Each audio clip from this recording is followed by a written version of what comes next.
Hey, how you doing? This is John, and welcome to John's Long Box. I think everything's working. Okay, I had a little bit of a technical difficulties getting everything going. Let me know how everything looks, how everything feels. How's your karma? Let's all be hippies. So this is look at this comic. This is the original comic that I got off the shelf. I'll talk about it in a minute. I'll filibuster for a bit. How's everybody doing? How's your 3 day weekend? Or at least I have a 3 day weekend. I went to bed last night like like early, consider it was a 3 day weekend. I'm the kind of guy that like, oh, you got 3 days off? Next thing you know, by the second night, I'm up till 4 o'clock in the morning. I'm just a natural night owl. But last night I went to bed at I don't know 12:30, which is early for me on a 3 day weekend, and woke up woke up pretty early.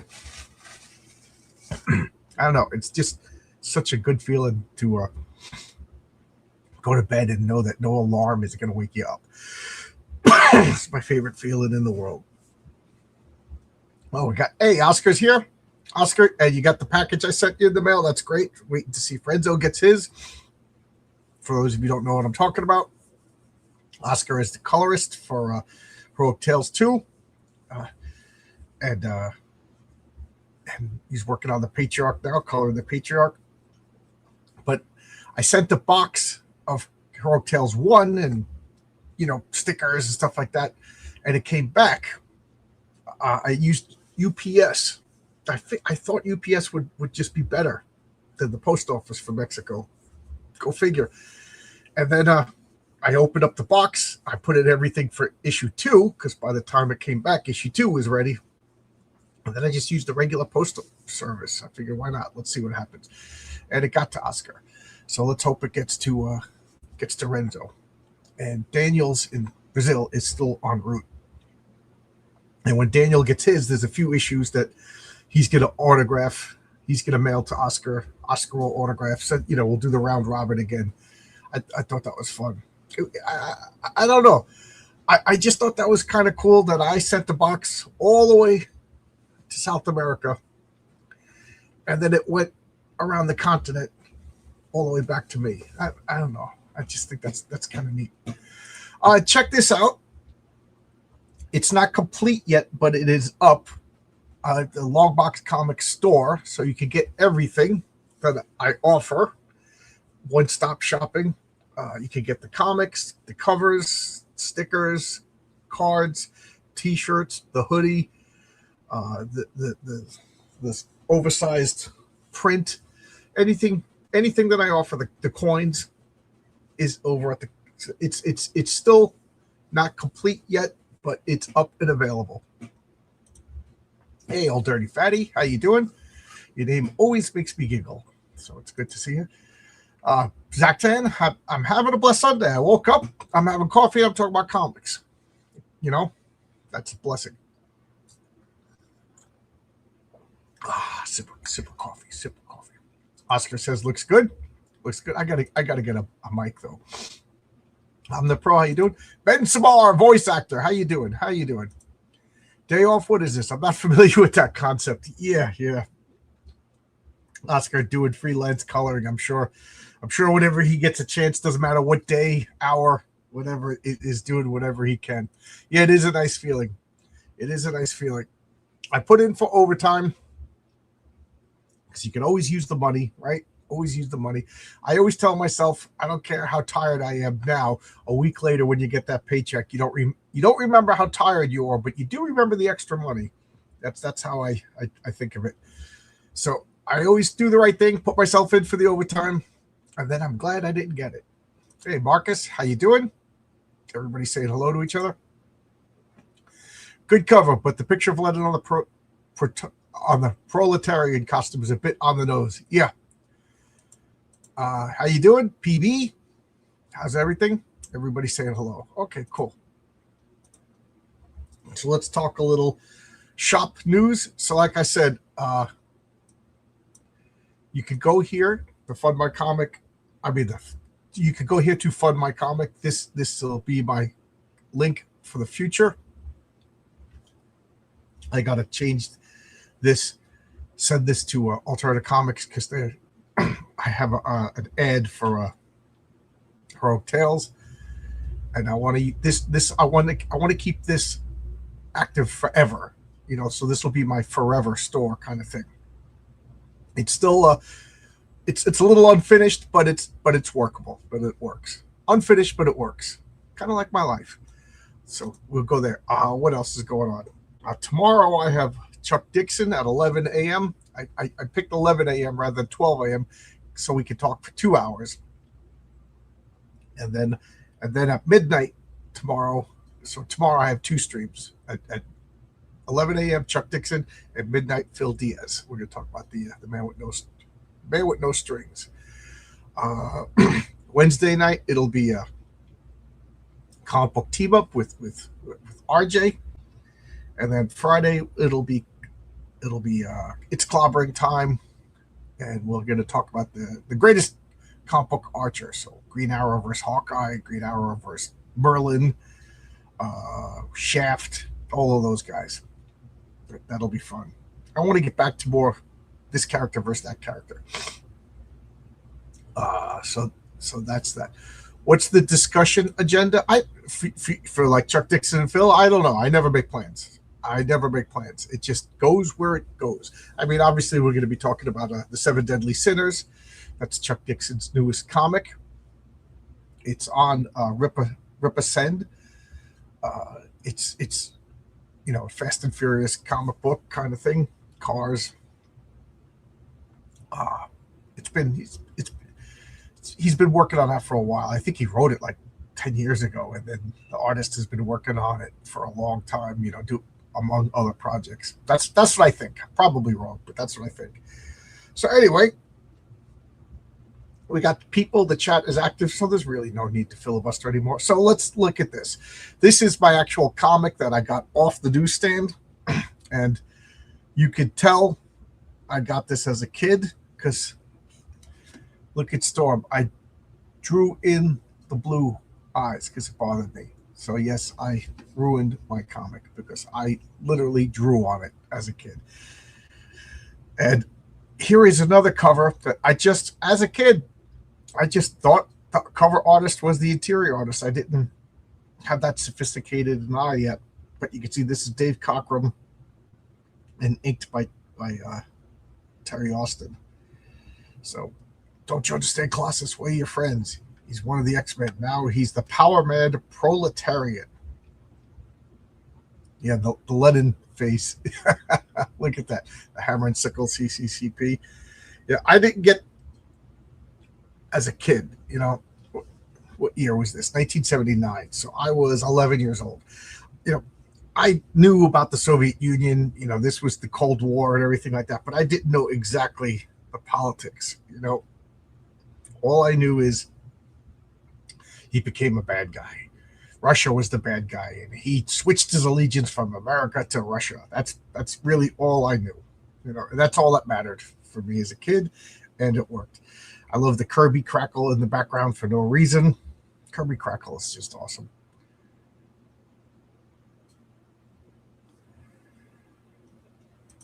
What the dates on your promos say on YouTube say 217, not 216, by the way. Oh, okay.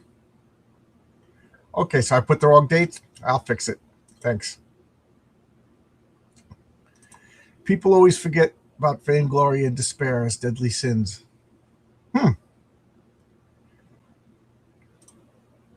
Is Vainglory and Despair? Okay, I guess I forgot about them too. Okay. But look at this. This is all beat up. Again, when I bought these X-Men comics, I didn't know about bagging and boarding, so I just bought comics, and I literally just threw them in a box for a while, for a couple of years. And then I started to learn about bags and boards and things like that. Forgive me. And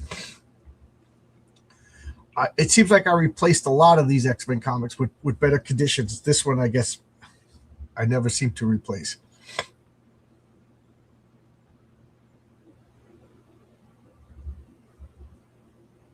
The head and toe of your shot is out of frame there, John. What do you mean, the comic? I know I can't seem to get the whole thing in. I can never get the whole thing in. If that's what you're talking about, yeah. It's just the limitations of this camera. If I go too far back, I have to move it around. All right, so let's open up from this point forward. I will be looking at the comic, then the comments, the comics, and we will begin. I just okay. I'll get to it when I get to it. But there's things about this comic that I explicitly remember, and you'll see why. First, we got this awesome Battlestar Galactica ad. Anybody old enough to remember when Battlestar Galactica was on TV, the original one, Lorne Greene? It was cheesy. Wow. Mail Away Incorporated, 150th East 58th Street, New York, New York. Wow. I didn't work there, but I worked near there for a long time. So we got the credits over here. We got Chris Claremont and John Byrne and Terry Austin, author, co-plotters, pencilers. So that's good. So we got a. Can you see the credits up here? Yeah, there's the credits right there. So Chris Claremont, John Byrne, and Terry Austin. So that means that all three of them plotted this. So it means Terry Austin is getting more input, which is cool. Which just cements it that this group, these three guys, were some of the best comic book collaborators and all.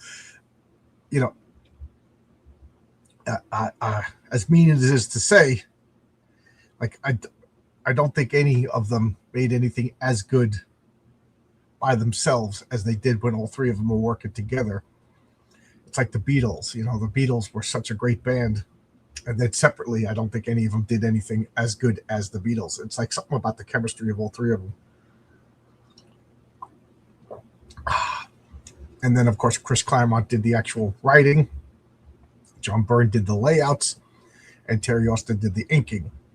Tom Wojciechowski, the letterer, Glynis Wynn, colorist, Roger Stern, editor, Jim Shooter, editor-in-chief. It only laughs when I hurt. So we got Arcade over here, just cackling and laughing, watching this fight. We ended last issue on a cliffhanger. Colossus shows up in this, worker's outfit. Wolverine was fighting those Insta robots. Cyclops got out of the Lady of the Tiger room, and Colossus was brainwashed. Now, this guy's name is Arcade, and he's like kind of a cartoon character in himself. Look at him; he's just ridiculous, laughing with the oversized mouth. I still say that Arcade is like a limited villain. Like I think he would work like once in a blue moon, and he's not that flexible. Like he needs to work in a certain setting for him to work. Nowadays, it's holodeck kind of stuff. Maybe it makes sense that he kind of teams up with Mojo, but he's on the surface he's like super unrealistic and everything. But it's a comic book and it's cool. I like it. Now, even when this comic came out, I got the concept of Arcade. He's put you in arcade games, okay? And they all kind of make sense. They go through the big pinball machine. They go, what am I stepping on? Oh, okay.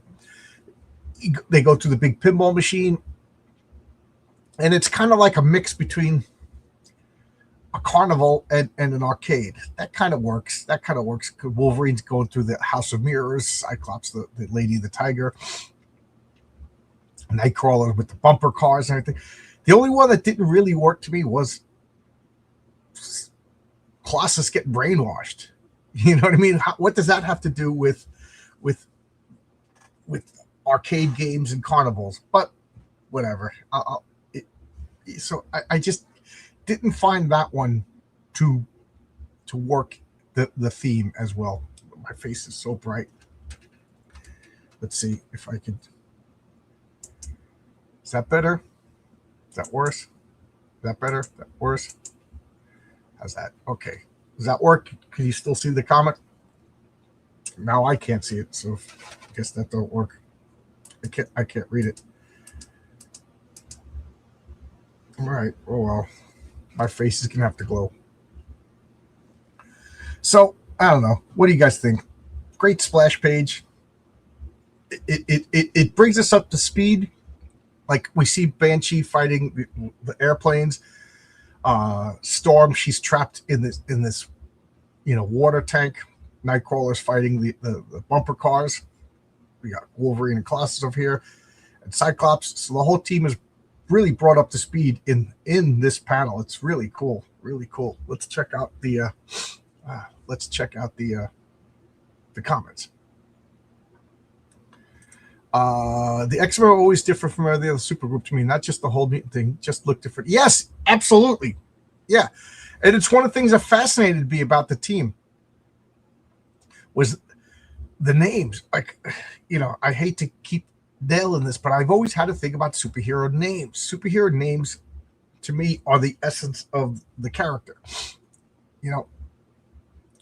And Captain America, Iron Man. I'm trying to think of other Avengers names. The Thing, the Human Torch, the Invisible Girl. These were all descriptive names. They told us about the character. But the X-Men names were on a different level.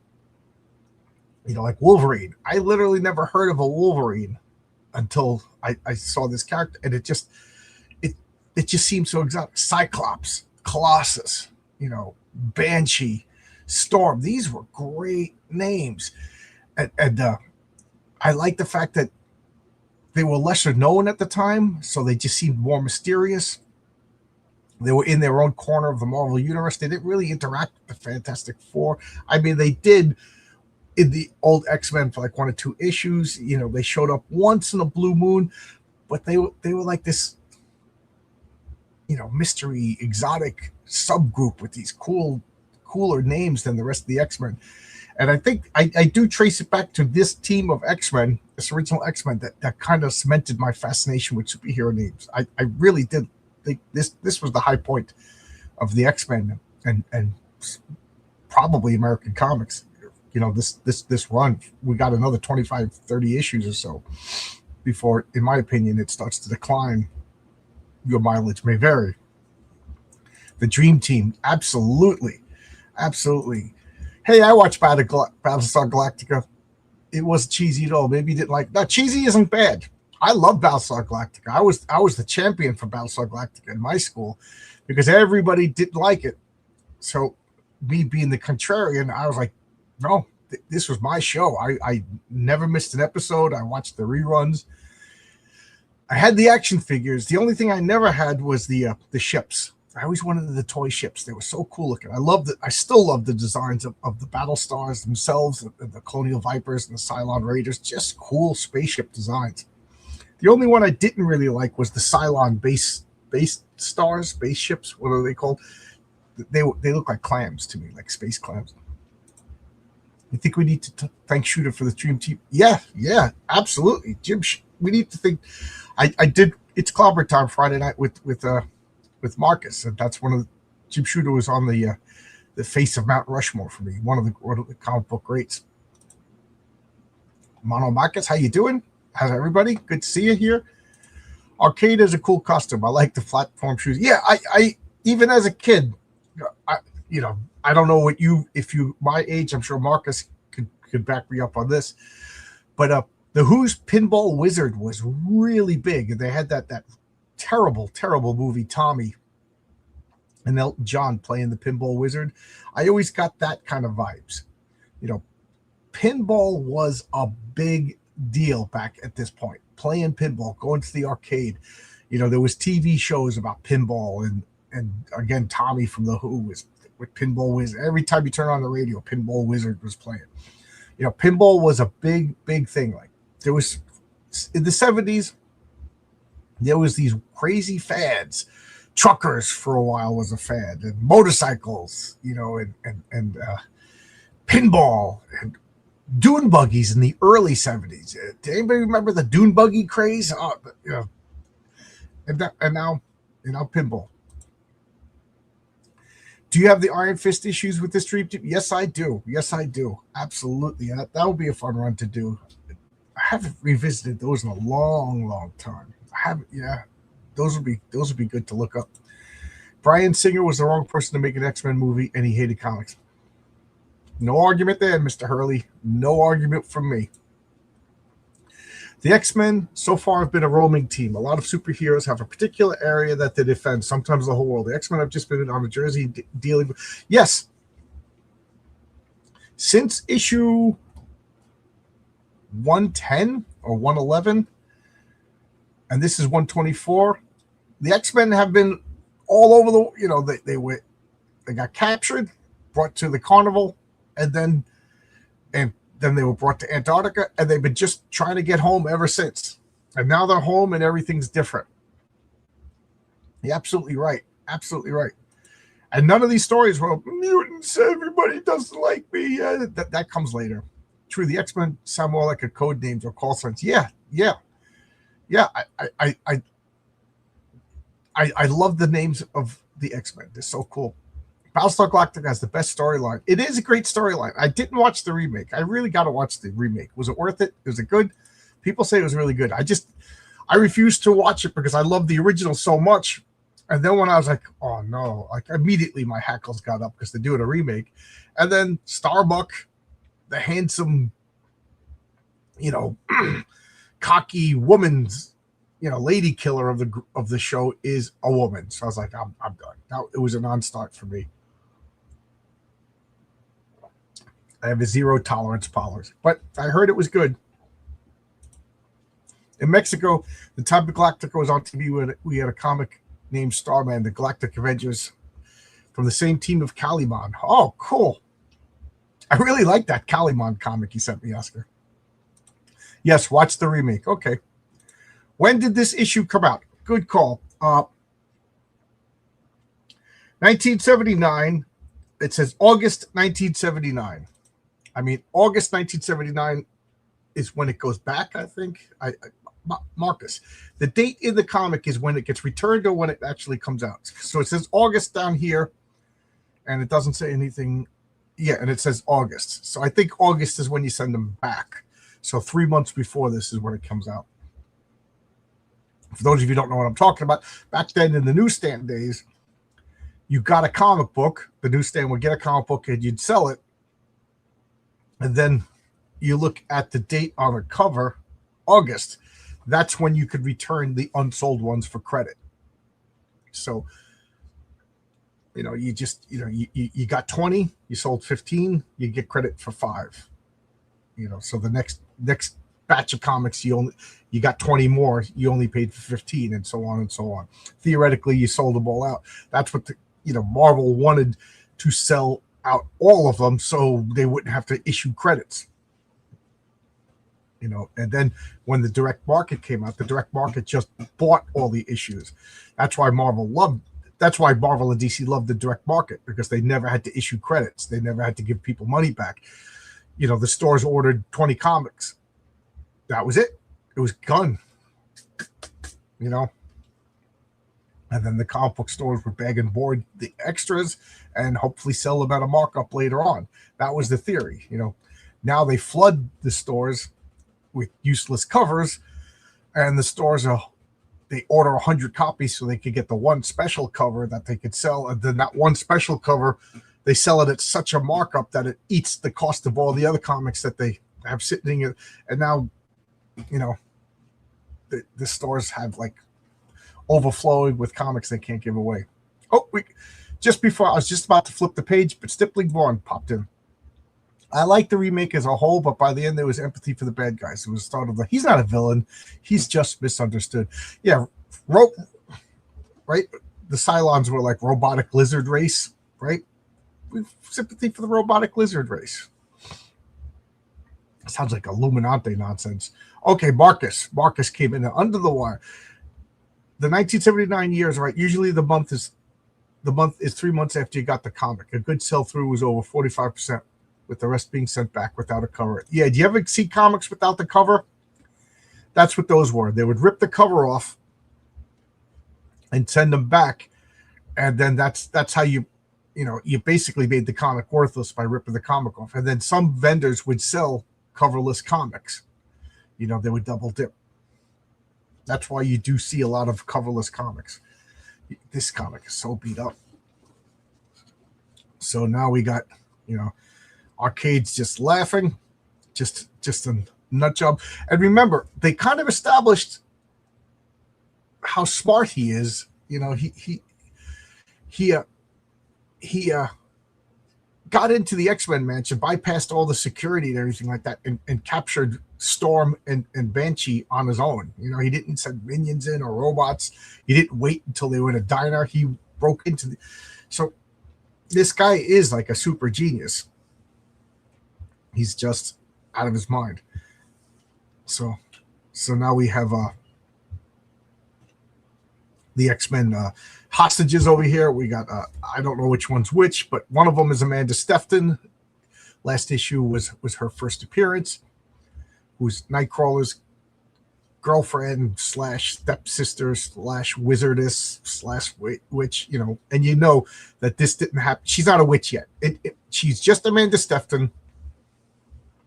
Then Chris Claremont spackled her on with some more backstory, and then spackled her on with more back. Because if she was a super powerful sorceress, how did she get captured?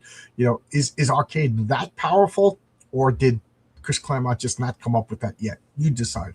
And then Colleen Wing over here, and then Colossus's girlfriend. That doesn't matter.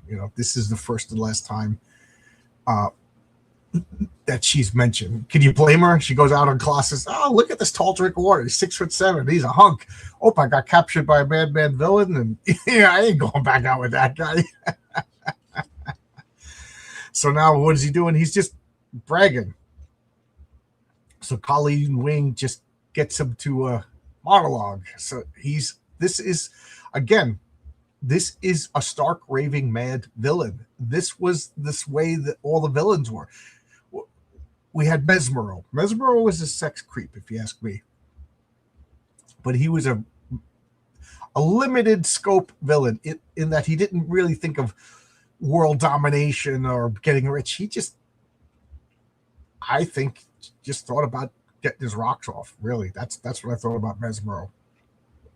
Then Magneto, raving lunatic villain at the time. Then Moses Magnum, raving lunatic villain at the time. Arcade, raving lunatic villain. None of these guys. One X-Men persecution story so far, and that was a good story. I mean, did God Loves Man Kill come out yet? Because that, to me, great comic, but it changed the tone of the X-Men for the worst, in my opinion. So Colleen Wing gets him mad, and he starts explaining himself. I was your basic poor little rich kid, spoiled rotten. When I turned 21, Daddy said I was no good and cut off my allowance. And the next day, I cut off Daddy's life. That was great. When I realized that I had a great... And notice that they never tell you his secret identity name. He is Arcade. So he made Murder World. That's when I realized that I had a great, unique talent for murder. Within a year, I was the best hitman in the States, and I was bored stiff. You see, ladies, any fool can kill. I wanted to do it with style. So I combined my genius with Daddy's fortune, and I created Murder World, the first assassination amusement park. It was an instant success, but before long, I was bored again. So I built my Disneyland of death, and what I needed was a foe worthy of it. It really is a creepy villain. Great supervillain. Just a great villain. I love the premise. But think about how scary it is. So he's a spoiled, rotten rich kid, used to getting whatever he wants. Sociopath, narcissist, whatever, kills his father to continue his life, and then becomes a hitman. He doesn't need the money. Becomes a hitman because he likes the thrill. And even that's boring. So now he I do like that they kind of made it a reality show. I mean, why would he build all of this? It's I hate to say it, but this is like one of Jeffrey Epstein's buddies. You know what I mean? Like, wouldn't they rich elites watch this kind of stuff? They kind of do. If you read some of those files, they hinted that they were hunting people on that island in one of the letters. You know, it's really gruesome stuff. You know, so now he gets Captain Britain, and as far as I know, this was a Marvel Team Up 65. As far as I know, Marcus and Oscar might be able to correct me, that was the first appearance of Captain Britain in a proper Marvel comic. Captain Britain appeared in Marvel UK previously, but I think Marvel Team Up 65 was the first, you know, American Marvel comic. And now Juggernaut and Black Tom Cassidy are hiring Arcade to kill the X-Men. And, you know, think about that. This is a big set. Like, he gets paid to kill people, and it does make sense that he would videotape it and then sell it like a Faces of Death thing for a secondary income. You know what I mean? Like, make money on the video sales and things like that. Where are we? I was about to no lizards in the remake. Really? The Cylons weren't lizards? Because in the original show, the Cylons were a lizard race who built robots, and then the robots exterminated the lizards and took over. So the Cylons weren't okay. Are you a serious hardcore sci-fi fan? Yeah, I love sci-fi. I love good sci-fi.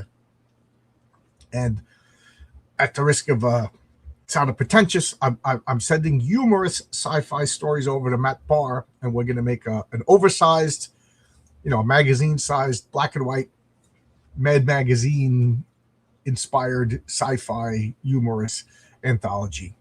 I do love good sci-fi. My mom read Captain Marvel comics at her uncle's without the cover. See? There you go. Wow, I didn't know that about the newsstand system thing. We are informative here. You know?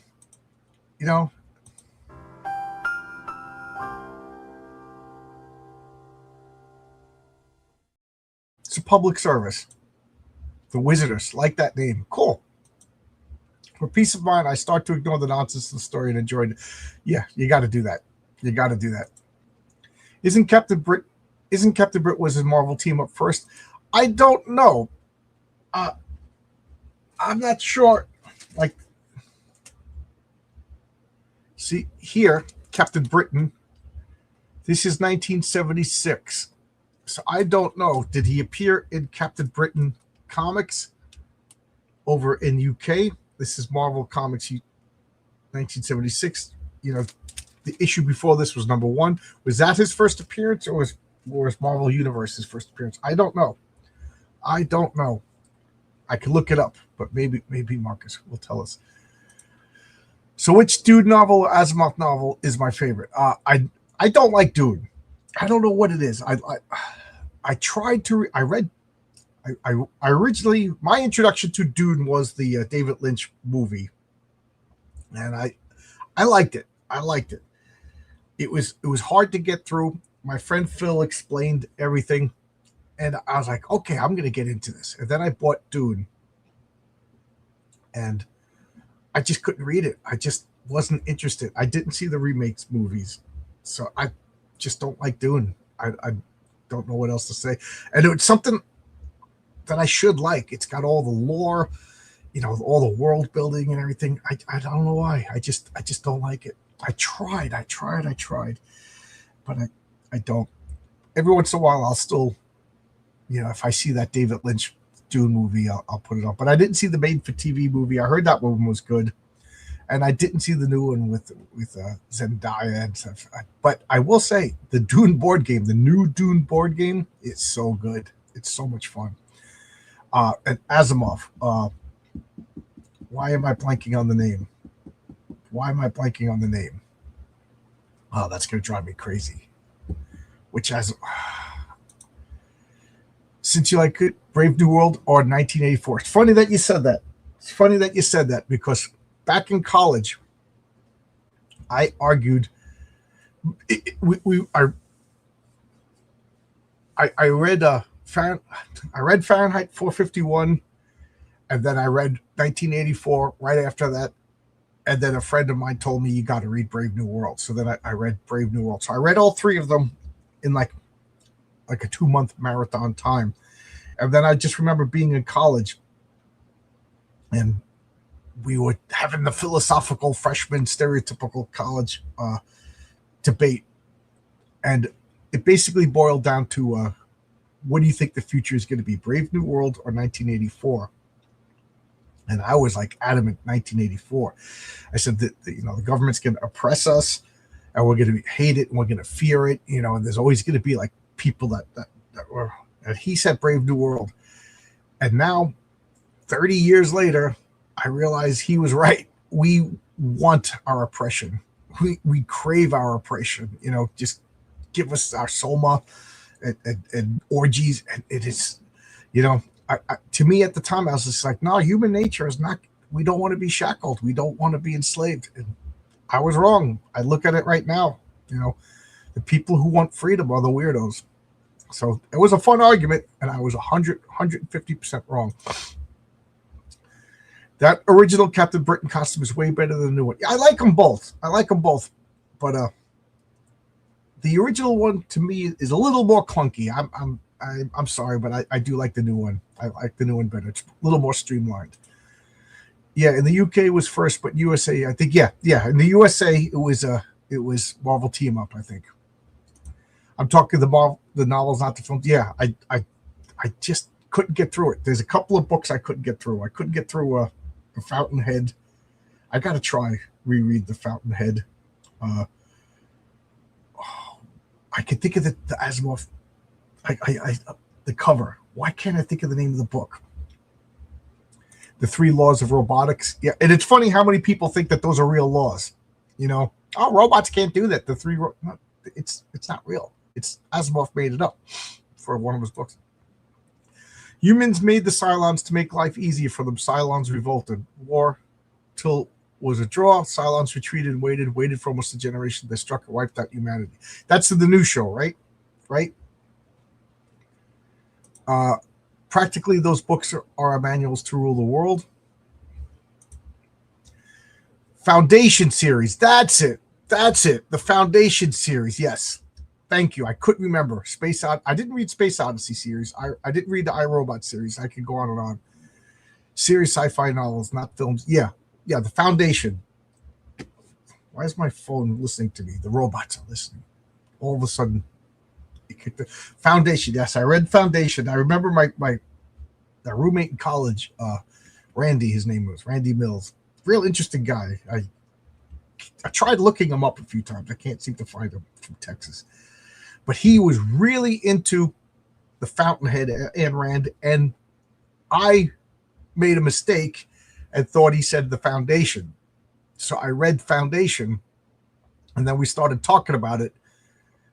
And he was like, "What are you talking?" And I realized it was it was the wrong book. So then I got the Fountainhead, and I just couldn't get through it. So Dune and the Fountainhead, I just couldn't get through it. Yes, the premise for New Galactica. Okay, my dad loves Dune. So many people do. I'm in the minority. People are shocked when I tell them I don't like Dune. I don't know what it is. I'll try it again. I think it'll be a little of both. The elites want Brave New World for their supporters, 1984 for the deployment. Ooh. You might be right. I remember I wrote a paper I took a sci-fi class, and it wasn't the end. It was just homework. It sounds more important than it was. But I wrote how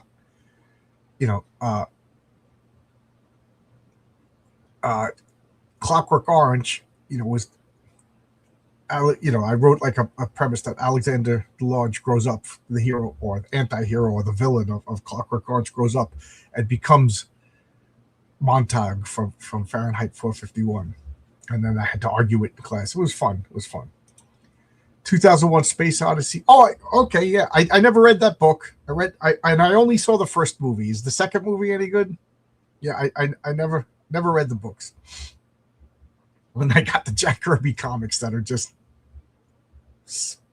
tangentially named after 2001. Sci-Fi Channel miniseries of Dune is the best. That's what I heard. If you prefer films, have you seen Solaris? It's 70. No, never even heard of it. So I'm all caught up. That was fun. Let's get back to Arcade over here. I'm trying to think who would play her. I think a young Harrison Ford would be a real creepy, Arcade. Just imagine that. Wow, an X-Men movie with Arcade as a villain. David Letterman, young David Letterman, but he can't really act. So I had high hopes for tonight's game, and so far I've not been disappointed. But enough babble. It's time we look down our Merry Mutants to check up on how they're doing. So I love this. We got Colossus over here. I told you, I'm no longer Colossus. I'm the proletarian, hero of the Soviet Union. You've turned me against the motherland, tricked me into betraying all that I have ever loved or believed in, and for that you will pay. I love this. I love this panel. Always love this panel. Cyclops is in a weird disco dance move, position, but he's firing the blast, and Colossus, he's holding out his hand, blocking the blast, and it doesn't minimize either. Like, it shows you that Cyclops' blast is pure force, and it shows you how strong Colossus is for resisting it. I just think that's so cool. Wolverine's gathering his druthers. Also, note that this panel has a thicker frame, indicating and the coloring is a little off, indicating the end of the previous flashback. You're crazy. You joined the X-Men of your own free will. We all did. Well, if you betrayed anyone's trust, bub, you betrayed ours. I've always wondered if my adamantium claws could cut your steel hide, Rusky. Now I'm gonna find out. Think not, madman. Colossus, let him go. You're killing him. So Colossus is always the, they always, how could something so big move so fast? Like, Colossus is I like this slimmer version of Colossus. I guess that's because that's what I was introduced to. Like, they kind of draw Colossus as big as some artists draw Colossus as big as the Juggernaut, but I like that he was like slimmer. So he had like the best of both worlds. He had this like invulnerability and toughness and supreme strength, but at the same time, the slimness indicated that he could move fast and pivot and have agility. So I do buy this, that Wolverine, and you can see I drew the dots in Wolverine's eyes. So stupid of me as a kid. So Wolverine rushes out at speed, and Colossus reacts fast and tosses him.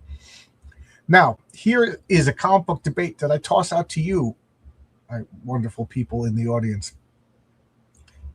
Can Wolverine's claws penetrate Superman? Somebody made an AI with Henry Cavill Superman fighting what's his name, Hugh Jackman Wolverine, and it looks good, but Superman trashes. Let's be real, Superman trashes Wolverine, but could Wolverine make Superman bleed? Now, adamantium might be able to penetrate Superman's flesh, but I am of the opinion that Wolverine himself is not strong enough. So, I have a steel knife. I can't cut this wooden desk, even though the steel is tougher than the wood, because I'm not strong enough to do it. You know what I mean? Whatever. PB says Sci-Fi Channel version is bad, super cheesy, low budget, bad acting, production. It's horrible, very close to story, yes, but it's high school quality. If you like it, fair enough. Oh, you talking about Dune? I never saw it. Like, what about these new movies? Are they good? The new Dune movies? Is it worth seeing? And then there was like a Netflix Dune series, something like that. And I turned it on I turned it on, and it's just a guy going down on a woman, like nudity. I'm like, that's Dune. They turned it into Game of Thrones, and I turned it off. I was like, I'm not interested. So dumb. I should have remembered Pete's a lot faster than he looks. I better, hey, the wall's moving. So Colossus just tosses off Wolverine, and he goes through a door, and then the door slams shut. Too late, the door's sealed shut. You cannot escape me that easy. He's tossing me the length of the corridor, and I don't have Wolverine's unbreakable bones. That's how I found out that Wolverine has unbreakable bones, which makes me think, is this the first time that's mentioned? I said I was going to make a note of all of that because you see like the character's evolution, but I think this is the first time it's mentioned that Wolverine has unbreakable bones. The impact will splatter me all over the wall. Another secret door. I failed. Cyclops and Wolverine both still live. I am glad. What am I saying? They're enemies of the state. Then we get this little flashback panel. I must find the X-Men, and this time I must not fail. So we're already seeing the brainwashing is eroding. It's it's not lasting. So now we got that Arcade is switching channels, and we're checking out Storm. So Storm, I barely managed to deflect Arcade's lightning trap. So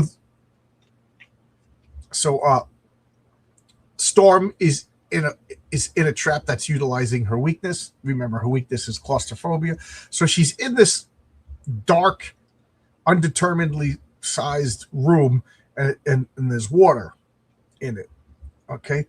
Somehow he can manipulate the environment in this room, artificially countering my natural ability to control the elements. Oh, he's creating a vicious downdraft. It's too powerful. I can't stay airborne. So she's flying, and Storm is in this quantum state. Does she have the ability to fly, or does she float on the air currents? It depends. Kind of like Hulk for a while was jumping, but then he's turning and moving and maneuvering. You can't do that when you jump. Like Thor originally spun the hammer through it and then grabbed onto his what's it called? Why can't I think of it? I can't think of words today. The handle of the strap of the hammer, and then he would get float, and he couldn't change direction until he could, and then he became a guy who could fly. Same with Storm. Like that was the big purpose of the wings, was that the air would catch this cape and push her like flapping along, but she can fly until this came. So she gets tossed into the water, knock the wind out of her, and she gets to the surface, and boom, either the ceiling closed or the water level rose. So she couldn't tell because there's no points of reference. The water's been filling up in the room slowly. So a little bit of panic. Oh no, the water level's risen almost to the ceiling. Another few inches and I'll drown. I don't know, man. That's terrifying. That is terrifying. I love this panel. Like I said, nobody draws Storm the way John Byrne does. The black, the white, the yellow, so good. Black, white, yellow is such a good combo. Such a good. I got to make a black, white, yellow comic character. Let's see. Everyone's Superman to be the ultimate, so it's tough to really talk about. Can someone fight, beat him up, or hurt someone? Everyone handicaps Superman to infinity. Yeah. Comic books are for nerds. Absolutely, they are. And they should be. I don't like it when the non-nerd tourist comes in and messes up the comic book reading for us nerds. And the new Dune films look great, but it's barely the stories in the novels. He's changed so much. Oh, really? That's why am I acting even surprised? Check out what they're saying about the Odyssey and Narnia. Oh God, why make these movies and you change? Yeah, you know more than the creators, you Hollywood directors. Yeah, Kirby thought Hulk could fly in the first 5 issues. Yeah.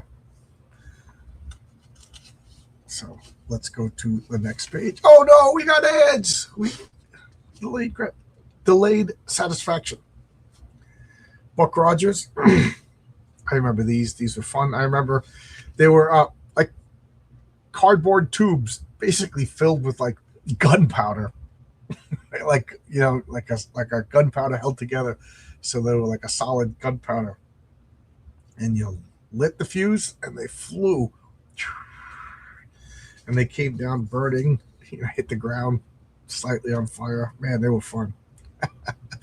The stuff they sold to little kids back then. Here's a cardboard tube stuffed with gunpowder, kid. There you go. Thank you. It's like a stick of dynamite. Back in the 70s, man, the toys were dangerous.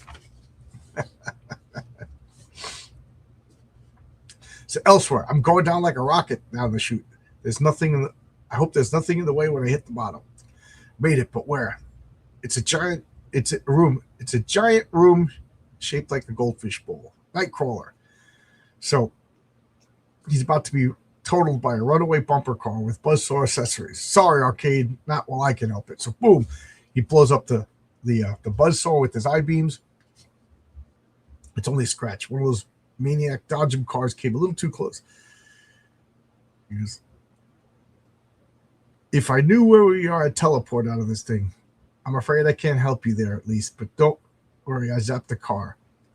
You misunderstand me, mind frying. It's not the car, it's a car. And now they've been coming at me one at a time. Oh, well, brother, they're hunting in a pack now. So I want to point out two things. Something I just noticed. Arcade's helping him. You know, if he didn't have that door spin, that would have been the end of Colossus. That would have been the end of Cyclops. Cyclops would have died. And Nightcrawler was about to die. So Arcade, you know, what are you doing? You're helping them win. You're helping them win over here. So now Cyclops is alive and saving Nightcrawler. If you just stuck to your guns and left him in the trap, they would have died. This other thing I wanted to point out is these are homages to John Byrne's first steady comic book work, Wheelie and the Chopper Bunch, which was a bad cartoon. I think it lasted one season. It was about a dune bug. No, it wasn't a dune buggy. It was like a buggy, like a I don't know, like a it's not a real car, but it kind of resembled a Volkswagen with a cute little coupe convertible coupe girl car with, you know, big eyelashes and everything. And they were being stalked by the Chopper Bunch, a bunch of motorcycle gang guys. So they kind of resemble that. So it's John Byrne, you know, keeping himself amused. I truly love my Death Race, mostly because the screams are real. So how about Cyclops? Oh, and Nightcrawler can't teleport out. Why can't he teleport out? Because he doesn't know where he is. Now, does anybody know, did they ever establish what happens if Nightcrawler teleports into a solid object? So Nightcrawler is just like, I could teleport, but it's risky. So, if, you know, where do I go? Like, I don't know where I am. So he's kind of like it's the kind of thing. Maybe Nightcrawler has the ability to, like, if he teleports in a wall, psionically, he'll move to where he's safe. But how do you test that out? You know what I mean? Oh, I don't have that power. I'm dead. So Nightcrawler is immobilized by his own limitations. I think that's so cool. I like when there's logical limitations to the superheroes. And now Wolverine got tossed, and now he's helping Banshee. Banshee is just a normal human at this point. Remember, he strained his throat so bad fighting Moses Magnum that he has no powers right now. So, we joined Banshee in the latest episode of Battlestar Wars 1999. So it's Battlestar Galactica, Star Wars in Space 1999, all thrown together. Wolverine, are you real confused, Irish? I know the feeling. We're inside a monstrous hologram, but some of those ships are real, firing real lasers. If my throat were fully healed, I could use my sonic scream as radar to tell which was which. Without it, though, I'm helpless. I'm not. Hit the deck. So if we look, we got Colonial Vipers over here. You know, so cripes. We all knew Banshee was hurting, but I couldn't figure the damage was this serious. I don't just see with my eyes alone. I use all my senses, and the holograms don't carry a scent. Yeah, I thought there was. So this, I think, is the second reference to Wolverine having heightened senses. So we're starting to see the expansion of their abilities, which doesn't bother me. I like when they're expanding Wolverine's abilities, but they're not making him overpowered at this point. He has unbreakable bones, cool, and he has expanded senses. But I think this is the second reference to expanded senses. Bingo, a maintenance teller. Come on, Banshee. I think I found a way out. Now, again, if Arcade had just let that door stay shut, I don't know if that would have killed Wolverine, but Banshee would have died. So, yes, Arcade, you're setting yourself up for defeat. Your thirst for adrenaline. What's going to happen? I can't help but muck around. If you just stuck to your guns, put him in the traps were good enough to kill them. So let's see, how does Nightcrawler, how does Arcade mess up what's going on? The Phantom Outsider. I think this is a new name. Hello, Phantom Outsider. Let me know. Have you been in the chat before? It's good to see you. Hi, guys. Kirby did not think Hulk could fly. Readers thought that because of the way Kirby drew him, but in issue 3, Hulk used air in his lungs to stay aloft and changed direction while in the air. Oh, okay. Is that the original from the first 6 issues? Oh, man, I just got real hungry all of a sudden. I'm sorry. You wouldn't need to use super breath to change direction if you could fly. Good point. If Nightcrawler ports into solid objects, yes. Now, obviously, he couldn't test that out, right? So this is speculation on Nightcrawler. I'm just making the point. I love how they're using logical limitations against the superheroes. I think that's so cool. I don't know. In recent years, have they ever played with that or changed the rules? Like, have they ever done an issue where Nightcrawler teleports into a solid object? I can think of one instance. Rogue, while fighting Nimrod, the super sentinel, she absorbed, I know she absorbed Colossus's power, she absorbed Nightcrawler's power, and I think she might have absorbed Wolverine's power. So she had the armor, the regeneration, and the teleportation, and she teleported into Nimrod. That was an exception because she had everybody's powers, and that defeated Nimrod for a while. But Nightcrawler couldn't have done that. But that was really cool. That was really clever. Oscar, don't remember well, but later the comic says that when he teleports to enter a twin dimension where if he stays long enough, he could see things where, yeah. It doesn't, did they establish that it was Belasco's dimension? I forget. I've been here before. Yeah.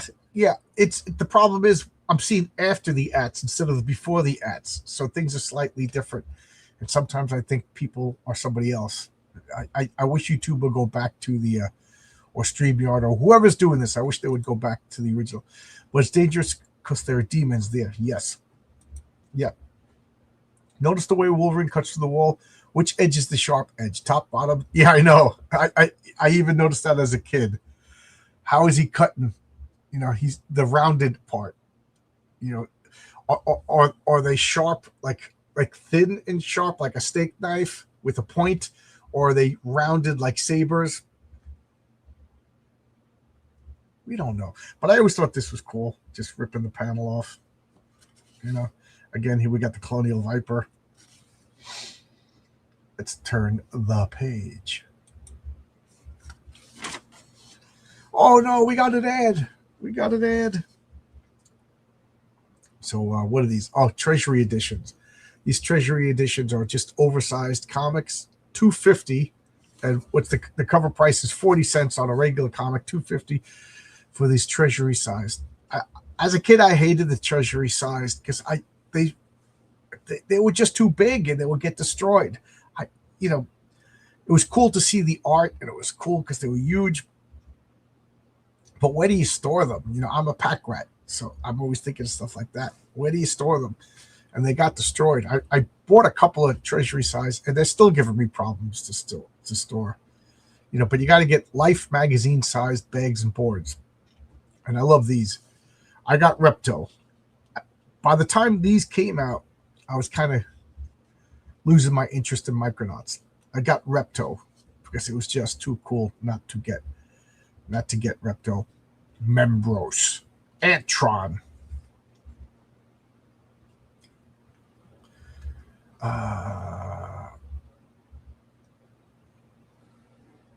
Where are we? Wrote in, if you see the flying. Yeah, I think it was Limbo. Then he had some little Nightcrawler pets. He had a little Bamps. Yep. Dang, those Micronauts again. Micronauts were so big. Micronauts were really big for a long time. And I was the right age for Micronauts. So whenever people ask me about He-Man, I was too old for He-Man. And to be honest, once you had Micronauts, He-Man was a step down. I was too old for Transformers. I was too old for Teenage Mutant Ninja Turtles. Well, Nightcrawler is a site teleporter. He uses energy for balanced dimension, but he does not enter it. Well, Nightcrawler is a site teleport. Okay, that's a good way to explain it. So he either has to have a good mental image, so he could teleport in from outside. He could teleport anywhere inside the X-Men mansion because he knows the layout. But he's taking a risk that nobody's walking by or nobody moved furniture. But yes, he's a site teleporter. That's a good way to describe it. He uses energy from balances dimension, but does not enter it when he uses his power. Yeah, because he physically doesn't move. It's not like he walks into a portal. Okay, I'll buy that for $1. For years, Wolverine's claws look like curved skewers. Then one day they look like straight. Yeah. It's artistic license, right? Yeah, and that's the kind of thing that today would get nitpicked to death, but back then we just accepted. One day all of a sudden Colossus was gigantic like the Juggernaut, but before that he wasn't. Me too. Too old for He-Man and the Transformers. Yep. That's because Limbo is a timeless dimension. The bands were created by Belasco after he defeated X-Men from another dimension. What bands? Did I miss something? The bands? Let's turn the page. I still like Repto. Out of all of these guys, Repto is my favorite. I always love this panel. So he rips open the door, and there's Hulk and Magneto. Look at Wolverine's face. Glory. Then again, I could be wrong. Greetings. There is no escape from Murder World. Magneto and the Hulk. How'd they get here? And then Arcade, sorry about that, X jumps, but Spider-Man already used that particular route, and no one gets this fake out Arcade the same way twice. Look at that big face. Like, Arcade is supposed to be a cartoon character. As much as I hate to say it, because I can't stand this guy, but Jim Carrey would be a good Arcade. But the problem with Jim Carrey is subtlety is not his thing. Like, he just overtakes everything. Steve Martin. Wow, a young Steve Martin. What do you guys think? Who should play Arcade? A young Steve Martin. Okay, that's what I'm thinking. Meanwhile, in what could become a watery grave, I have to move fast, but I mustn't panic. Must remember my training. Stay in control. Stay alive. First, I got to dump my boots and capes. I can't afford to have the drag slow me down. So I remember this. I specifically remember I was in the library in my school, Catholic school, and my friends were telling me about this issue. Storm strips. And they purposely left out not all the way. She just takes off her cape and boots. And I was like, oh my God, I have got to get this comic. What was I in 5th or 6th grade? Kid hormones. Now take slow, deep breaths like a pearl diver. I have to saturate my lungs, my body with oxygen before I can take my final breath. The water has to be entering the room through the pipe or vent. That's it. Either find an exit in the next few minutes or I die. I have to do this. Follow the faint current back to its source. There. So I have to manifest my power as lightning and shoot a single continuous bolt directly into the pipe walls. Hopefully the electrical arc will melt it. Blah, blah, blah, blah, blah, blah, blah. Now, here's the problem. Storm should die right now.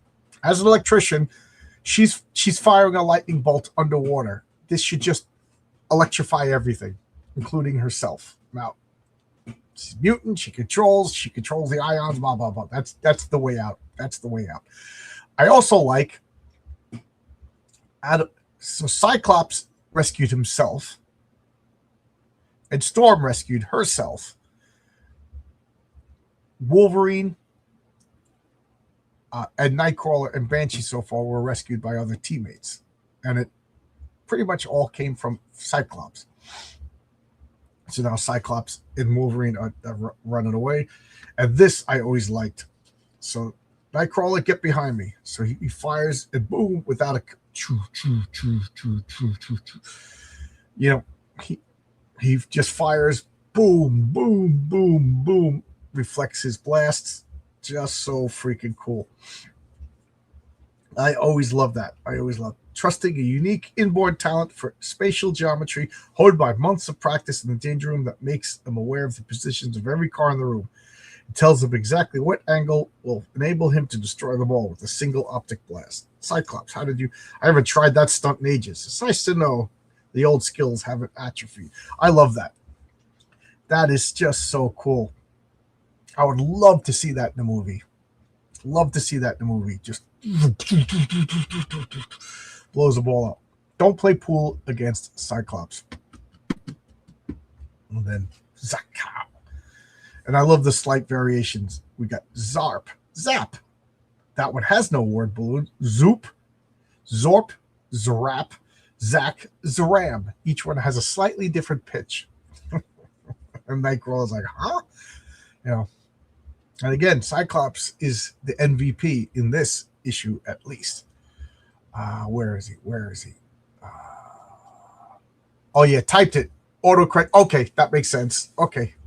So instead of, you spent to say Bamps, not Bams. That makes sense. Billy Wilder. Arcade is video game addict. Oddly, they never had him face off with Mojo.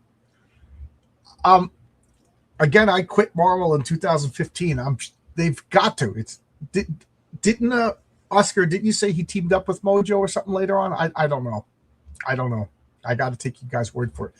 I don't think it's age. It's personal appeal. I was 14 when Transformers came out in '84, and I still loved it. But I never liked He-Man. I loved Cops. There's a blast from the past from 1988. But Ninja Turtles is just dumb. Or now it's his grandson, the actor from The Bear. Oh, okay.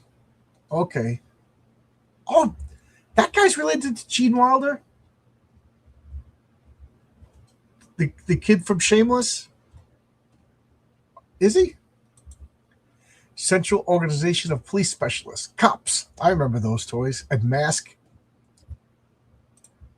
Storm is immune to her own power, so lightning and extreme cold do not affect her. Okay, now her own lightning, like could Electro hit Storm, or is she immune to all lightning? Could Iceman blast her with ice? Keyword: Storm uses concerning her powers. There is meant. I think the possibility is always there with some writer. Good point. Phantom Outsider. I quit around 2015 as well. Yeah. DC was easy because the new 52 is it's a good jumping off point. For Marvel, it was just like I'm done, and I'm glad because 2000 the following years when all the woke stuff came, I left because of continuity issues, and now I got sneezed. Free Super Shot Vet. Is this a model? Yeah. So, no, these are toys. These aren't models. Oh, these are you pull a string and they drive. Cool. Yeah. Okay. So they got like a tension spring motor inside. You pull it, winds it up, and it moves. Okay. California van. This California surf culture was so big in the 70s. So big. It's amazing that the Beach Boys weren't making new music. The Beach Boys, I think at this point were just singing their old songs. But I'm trying to think when was, and then what was it? The '80s they did Kokomo, so there was like a good 10-year period where they didn't release new music.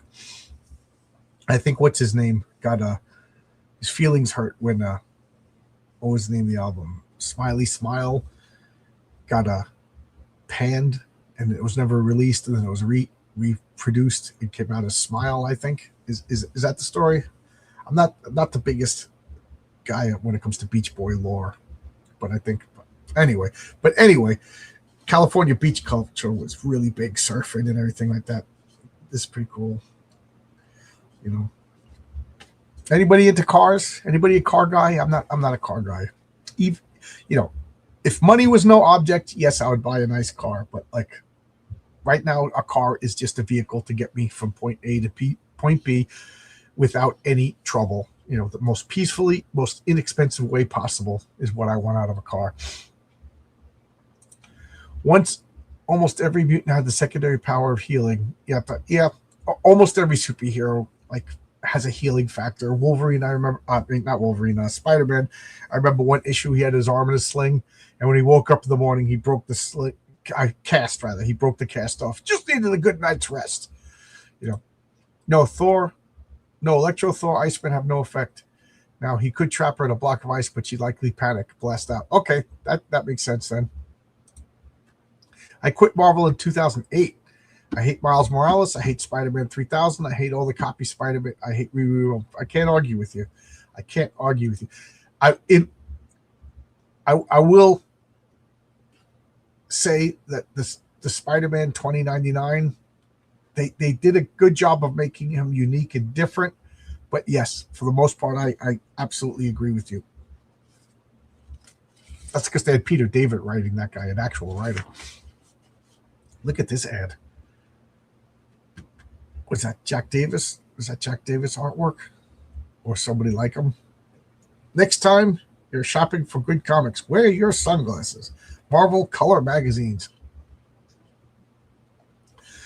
Perfect. My first shot took care of the cars. My second made us an instant exit. After you, Nightcrawler. Donkey, I think. This is some sort of maintenance tunnel.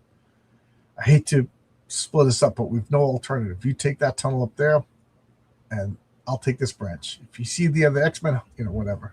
I know, trash it. Trouble Arcade. Storm's generating more power than the system can absorb. We can't hold much.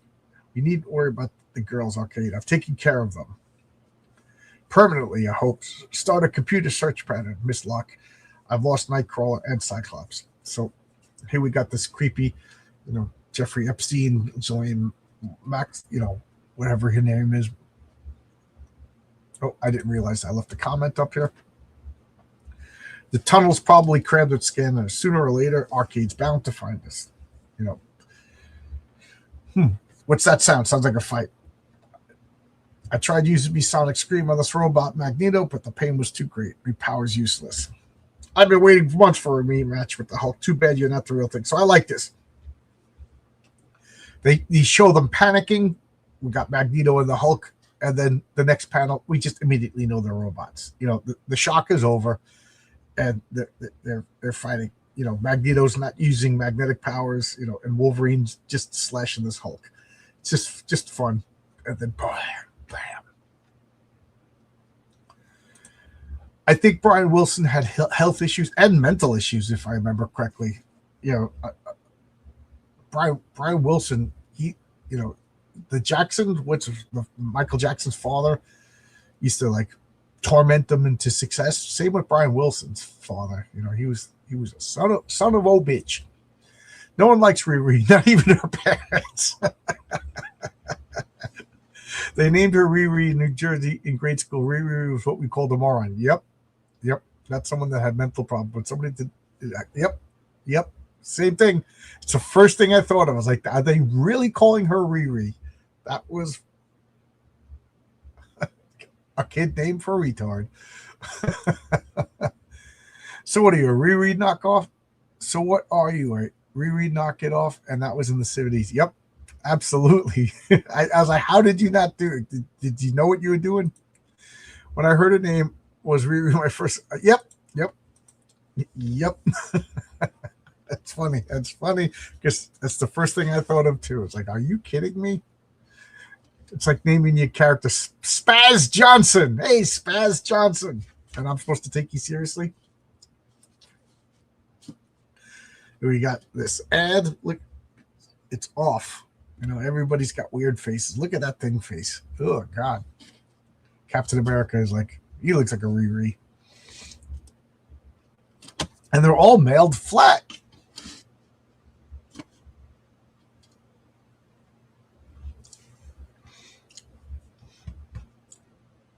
I almost just choked to death on my saliva. So look at Wolverine go. Boy, that boy's so crazy. He reminds me of me. Forget about Cyclops, Miss Locke. According to my monitors, he just joined his chums, making his usual dramatic entrance. Just fine, Nightcrawler. My mutant body becomes more or less transparent in the shadows. Her Arkwright, finding me in the shaft could prove nigh impossible. But why hide? It'll be more fun. So, as far as I remember, as far as I can recall, this is the second time Nightcrawler used this ability to become invisible in darkness. And like you said, he's got line of sight teleportation, so he can see and tell, boo, holy jumping, yikes.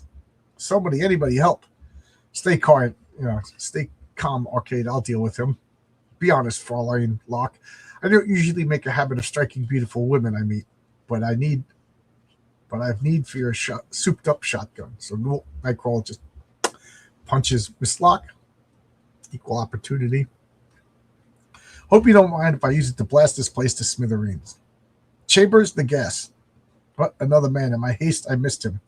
Good now, Miss Locke. Do to Nightcrawler what you did to the girls. So gas pops up, which begs the question: is Arcade immune to this gas? Is it super localized? Plot. Chris Claremont does this a lot. He needs the comic to continue. Nightcrawler got his moment of glory, but plot. You need retard. We need to bring that word back. Retard's back. Go on Twitter for more than 10 minutes. You'll see that word. Strange continuity note Wolverine makes. When was the last time he fought the Hulk? 181. Hulk 181. In his first appearance, Wolverine's first appearance was Hulk 180. He's in one panel, and then 181 he fights the Hulk of the Hulk. The thing's face is hilarious. I know. Talk about Riri. Bird didn't like that invisibility and darkness powers. I like it, but I'm not Byrne. Miss Locke's got that evil haircut,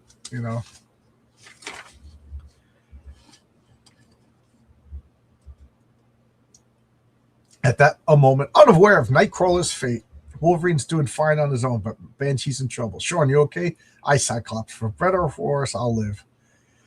I've never heard Sean sound so dispirited. So Cyclops just shows up, and he's just like a boss, just taking things out. He saves Nightcrawler. He's saving Banshee, And then, something's coming the way. Look out. Water comes. Storm. She's unconscious, barely breathing. If I don't act fast, she'll die. Come on, Aurora, breathe. And he saves Storm. So, can you see why Cyclops was my favorite guy? Look how cool he is. If Stippling, if you're still in the audience, I know you don't like Cyclops, but this was all before they character assassinated him. He is just the man. He's the boss. He's confident. He's got the swag. He's saving everybody. He does that cool stunt, taking out all the buggies. He's just awesome. Cyclops, easy, or don't try to speak. Do you feel strong enough to walk? It's too late for walking, comrade, or running. I have found you at last, and this time you're not dying. Peter! Hey, Peter, glad to see you. I was worried sick. Boom! He just decks Banshee. You're out of your flaming gourd. Again, you seek to play hero, madman, but Scott, what's going on? Boom, and then he just grabs Storm by the throat, Colossus by the throat. You lie, woman. Charles Xavier lied when he used his cursed mental powers to cloud my reason and subvert my loyalty to Mother Russia. Now my treason must have hurt my mama and my papa and my little sister. I have shamed my family and myself. Now here's the thing. When it comes to Xavier, there's a good reason to doubt. Did he mentally influence, you know, I never liked Xavier. I know Stippling doesn't like Cyclops, but I never liked Xavier. There's something about telepathy and mind control powers that is just off-putting to me. So I just never trusted him, and he's given me no reason to trust him. He's always doing creepy stuff. He's either turning into the Entity and destroying the microverse, or he's turning into Onslaught. He's always causing problems. Cyclops has been waiting to do that for a long time. What, make out with Storm? Well, he wasn't completely invisible as soon as he opens his eyes. People go, Scott Fargo's from A Christmas Story. Oh. Scott Farkas. Scott, he had yellow eyes, so help me. Yellow eyes. Cyclops is a great leader, but the MCU turned him into a useless cuck. The actor doesn't feel like a leader. Yep, absolutely. No character in the history of comics, as far as I'm concerned, got assassinated the way they did Cyclops. He hasn't been portrayed in the movie that well, ever. And then issue 1 of X Factor, I think it was, just ruined the character. He was so cool back then. We got Kryptonite Rocks. Kryptonite Rocks. My poor mouth. The Art of John Buscema. Bend Iron Bars. Stamp collecting. Anybody collect stamps? Anybody collect stamps? So now we got this panel over here. And this always bothered me. This, can you see this? The way the arms, Colossus is big. They should be farther away, but whatever. Somehow Arcade's brainwashed Peter. We have to talk about Colossus. Remember, we're everything you've been told is a lie. Peter, listen to me. When I was a little girl, I grew up with a family, no friends. That all changed when I joined the X-Men. It all changed for all of us, Peter. The X-Men's more than just a school for mutants. Deep down, you must know that. We're almost like a family.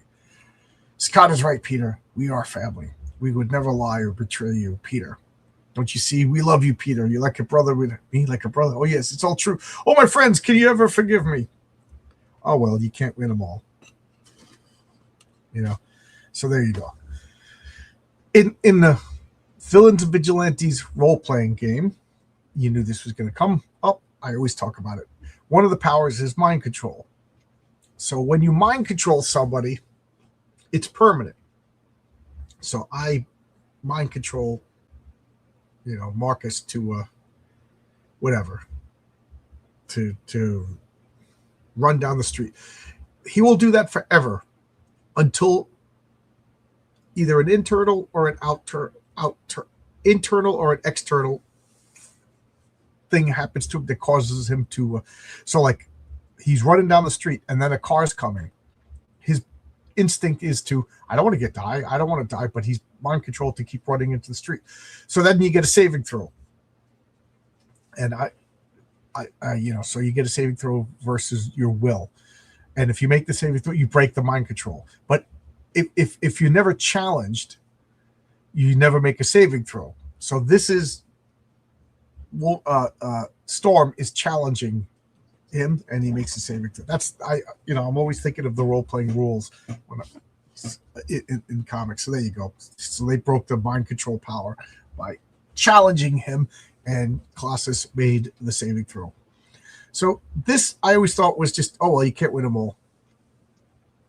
It was so easy to believe Arcade's robot portrayed a real KGB colonel, a national hero like Gagarin or your Nick Fury.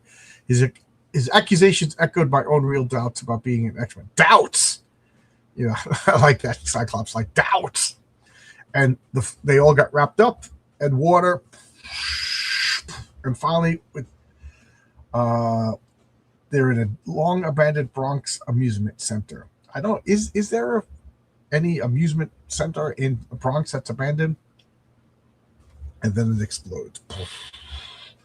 and wherever Junior on the surface of social amusement park, and then fireworks come down. Psych. So Arcade just gives up.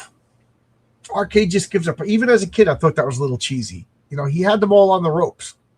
Now, is it some sort of code of honor? Is it a time limit? You know, is it the money spent?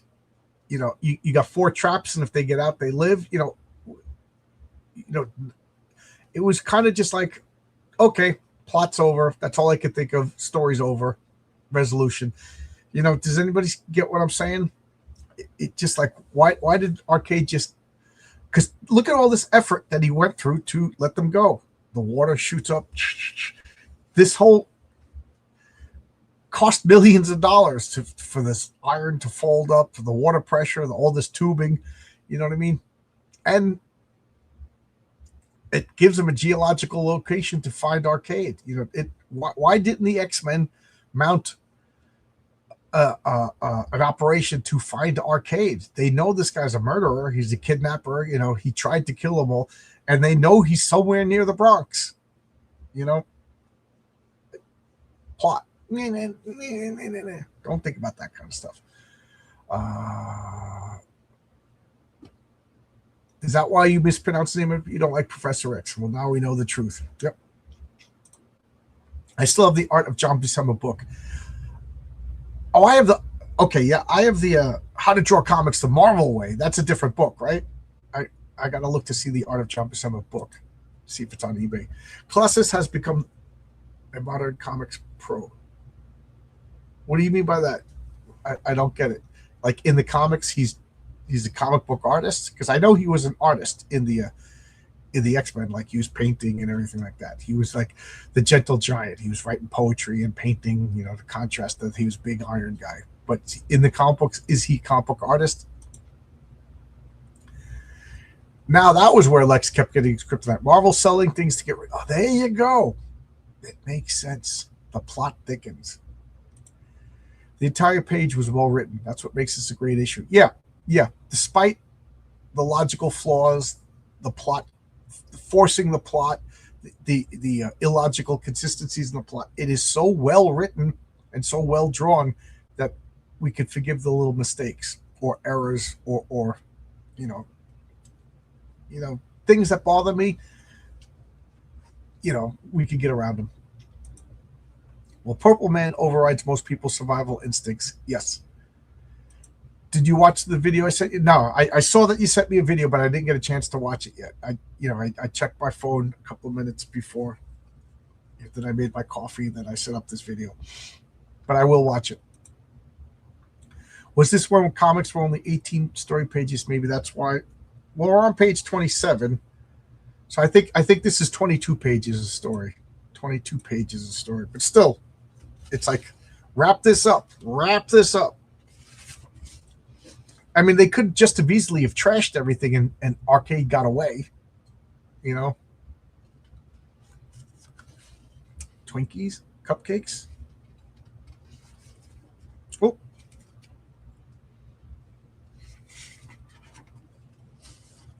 So now the packages are landing. Well, it's the girls, Colleen, Betsy, and Amanda, and Nightcrawler wrapped up like Christmas presents. Nightcrawler, I'm fine, just confused. Look, there's a note pin. Round 1 to you, X-Men. Till next time. That does seem like a crazy sense of honor. I think the fight's over. Not for me. It ain't. Arcade owns me for all the lumps I've taken tonight, and I aim to collect. Wolverine, I don't think. Don't talk, just think. The note, it's disintegrating. How are we going to find him? Is Murder World beneath our feet or 100 miles away? This park is private property. We have no legal right to conduct a search, no authority to make arrests. Who's talking arrests? Wolverine, he let us go. If we can't even prove he's committed a crime. If we tackle him now, we'll be the ones to get busted. So let's quit while we're ahead. You call this ahead? I don't like losing, bub.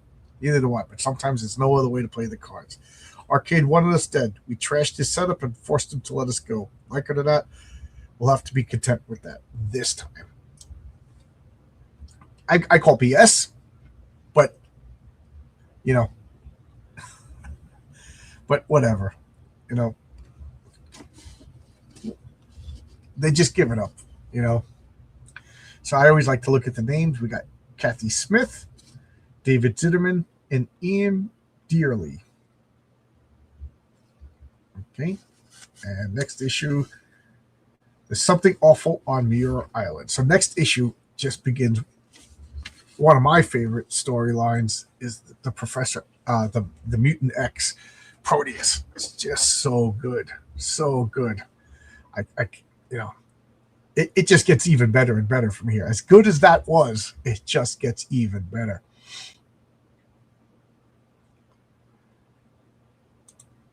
Was this one comic? Oh yeah, this is 22 pages. Okay, it's definitely the perfect story for the fruit bats. For those of you who don't know what I'm talking about, I was joking around with RJ on a comic book team up that I wanted to make a character called the Fruit Bat. I said they want to turn Batman and Robin gay, just commit to the bit, and I'll make a comic book called the Fruit Bat. You know, and he's just like this. He's got like a rainbow flag and everything like that. So here you go. Dang it, Herbie! I know. Sorry, I meant he'd gone very far left. Okay, I understand. Arcade is not a fighter, so he gives up to avoid a beating in Marvel judicial system. He was just messing with the mutants. Yeah. I mean, Cyclops is correct in the fact that they are on private property. And the X-Men are supposed to be outlaws, but they're not. But they are, but they're not. You know, depending upon the time of the day, and there's no proof that Arcade did anything, although he did kidnap them. You know, they could get him on kidnapping charges, which is serious. You know, but it's their word against his. They're gonna so I could see the wisdom in Cyclops, but so they go in and looking for him. Is Arcade gonna call the police?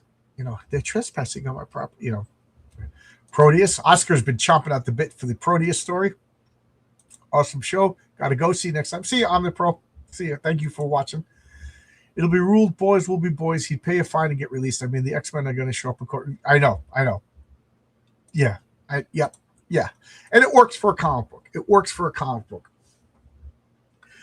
You know, if this was me, I would have like, again, this is monthly, so they have the time and space. I don't know if I would do it in my comics because, you know, it takes a longer time to produce a comic, and I'm paying, you know, until you know we get $25,000 each issue and stuff like that. I have to be aware of the cost, but I would we're still looking for where Arcade's base is. We got a couple of leads, just a throwaway line or two, 3 issues from now. So there you go. Let me know in the chat. Is this the first time you guys seen this comic? Do you guys own this comic? Have you read it in trade? I'm curious about that kind of stuff. You know, like, how familiar are you with this story? Jeez, I can't talk today. Words are hard. Would that be believable? The little guy kidnapped all the X-Men? Yeah, I mean, he shot them with drugs. You know, you got a couple of, like, at this point, Amanda Stefton isn't this, she's a stewardess, right? And Betsy is her friend. They're just regular people. Colleen Wing knows a bunch of legal people, you know what I mean? So they could, but, it's comic books. Story's over, Magneto robs the bank, they beat him up, and he flies away. And they're like, okay, yeah. Like I could see in Antarctica, there's no jurisdiction in Antarctica. And what about Mesmero? Did they believe that Magneto killed him? Because he's still the guy who kidnapped, and I still say he did other stuff. And they don't mention him. They're not pursuing him either. It's kind of like that's the way comic books are. They could call Beast. He's with the Avengers, and he could report Arcade to S.H.I.E.L.D. There you go. But this worked when I was 11. And that's why comic book superheroes are a tough genre, especially with technology improving. So there we go. This is a great comic. The art is outstanding. Let me know in the chat. Is this the first time you've seen this? And if you've seen this, do you have the original issue, or do you have it in a trade paperback? I love these comics. They're so good. So, I guess I'm done. As normal, I will continue talking as long as the chat's moving. So anything anybody want to say? Anything anybody want to bring up? Oh, I'm going to show something. So everybody keep talking. I will show this. I'm going to show this. And this is a debut of something cool. Okay. This is...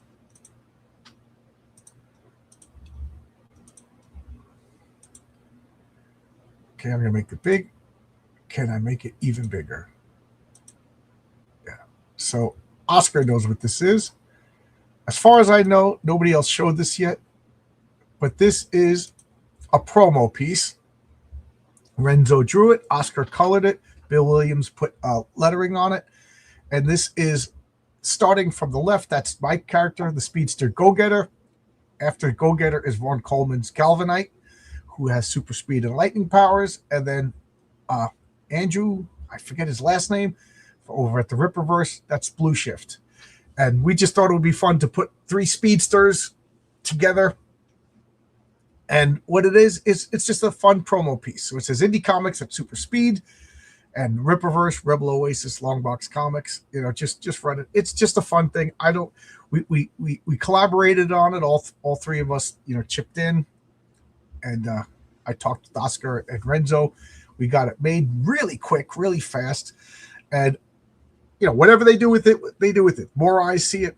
But I don't know if they're going to put it in the comic book. I don't know if they're going to make an ad. I don't know if they're going to make posters. I don't know. But, you know, it's not a story thing. It's just an advertisement. So Indie Comics at Super Speed. What do you think about that? I'll leave that up for a little while. Damn, Go-Getter's got a booty. Oscar, Renzo likes to draw the booties. But then the X-Men are a bunch of snitches. Well, is it? Arcade's murdering people. It's okay to, you know, when I was teaching kindergarten, all the kids like to tattletale. All the kids love to tattletale. And we had to get them to be like, so the older lady that I worked with, she used to say, in or out, in or out. So are you trying to get somebody in trouble or are you trying to get somebody out of trouble? If you're trying to get somebody in trouble, I don't want to hear it. If you're trying to get somebody out of trouble, then we'll deal with it. And it took a while for the kids to catch on. Arcade's being hired to murder people. I think that's okay to snitch. That's not a snitch. Oscar says, great. What's next? They're going to put an anonymous call to the cops. This is the X-Men. Or yep, true. That's awesome. Thank you. It's a lot of fun. You know, Andrew. Why can't I think of Andrew's last name? But Andrew just said I would love to have like, and he's like my character with other speedsters. So I said I'll throw Go-Getter. Even though Go-Getter, she has one panel. She has one panel and a trading card. I haven't put her in a story yet, but she is a speedster. And then Vaughn Coleman's like, we could do Galvanite. So that was it. So we started working together, talking together, and I love this. You know, Rebel Oasis. That's Vaughn Coleman's Phenomenova comic. Ripperverse. I don't think I need to explain what Ripperverse is. And then Longbox. You know, and there we go. And it was funny because everybody talked about their character, and I was just like, how about, so like, what is the background? What is it going to be? So it has a street sign with all our fictional. It's funny that all 3 of them have fictional cities. So we got Florist Park, Sanctuary City, and Science City. That's where the sign is in the background. And then I just thought it would be funny. I was like, how about we have a Roadrunner and the Go-Getter is losing the race because she's distracted by the Roadrunner, because that's Go-Getter. She's kind of a klutzy ditz, you know. So I thought that was funny. Right now, I don't have a speedster for my universe. I'm not sure how to handle them without breaking the power scale. Well, you'll see. If this was a race, I don't know how fast Blue Shift is. I don't have any comics with Blue Shift, and I know Galvanite is quick and has the lightning powers, but Go-Getter would lose this race. She's purpose. I think that speedsters is a trap, meaning that it's too powerful, it's too difficult. So Go-Getter isn't Flash like fast. She's super fast in that human beings can't run as fast as her, but she doesn't have the increased reflexes and agility of like the magic reflexes of the Flash. She doesn't have the super high resolution. You know what I mean? Just her ability to run fast. So that's why she wears the knee pads and she kind of has goggles and everything like that. So it's really dangerous for her to move fast. If she trips at those super speeds, she's not invulnerable. She could break bones, possibly kill herself. So she's not going to run up to bad guy man and punch bad guy man in the face. That at super speed, that is going to destroy every bone in her hand. So she'll, hit you with a brick. She'll hit you, with a bat. She'll have like not boxing gloves, but like brass knuckles or something like that. Because I'm trying to, again, what I'm trying to emulate is the real world comic, the balance of the real world and comic book world that I thought was the perfect balance in a comic, say like the Elementals. Check out the Elementals. That's you can't have perfect physics in a comic book, and you can't just have Looney Tunes either. So I'm trying, Marvel and DC do pretty good. They do pretty good, but I'm trying for Bill Willingham's Elementals. That's a good limitation. Yeah. So that's why she's the go-getter. She runs fast. She'll deliver messages. She'll like if the building's on fire, she runs and grabs somebody. That person's going to get hurt just from the impact of her grabbing them. So, you know what I mean? She's got to be careful with her powers. She also has to be, she couldn't run. She's running through an apartment on fire. She's going to get hurt. She can't react that fast. So that's why there's a girl I dated in college that was like ditzy and klutzy and everything like that. So that's kind of like the model for her. So I don't like super speed as a catch-all, and then Flash runs through the city. Nobody's falling down. Like Flash running through your streets should cause like destruction. Windows should be shattering, and you know what I mean? And people falling down from she's not that fast. She's not even as fast as sound. You remember when Wally West, when he debuted, when Mike Byron was writing him, he could run at the speed of sound. She can't even run that fast. I have it written down, but it's like 300 miles an hour, something like that. So she's fast. The average, and she could react a few times. So like she could throw like 5 punches to your 1 punch because she is faster, but she's still a 120-pound girl, running at that speed, throwing those punches. She's going to shatter every bone in her body. Remember the Speedster in the Next Man? Yeah, he had big muscular legs. It was weird looking. Yeah. John Byrne was trying to keep the physics real in the Next Man. I really recommend the Next Man. It's one of my favorite time travel stories. Also, Flash is a stupid character, so powerful it's bored. Yeah, realistically, nobody should be able to beat the Flash.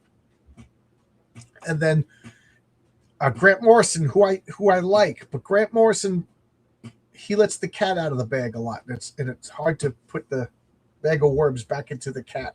I know I'm mixing metaphors. I'm doing, but in the Justice League, the Flash ran around the Earth at near light speed and then punched somebody.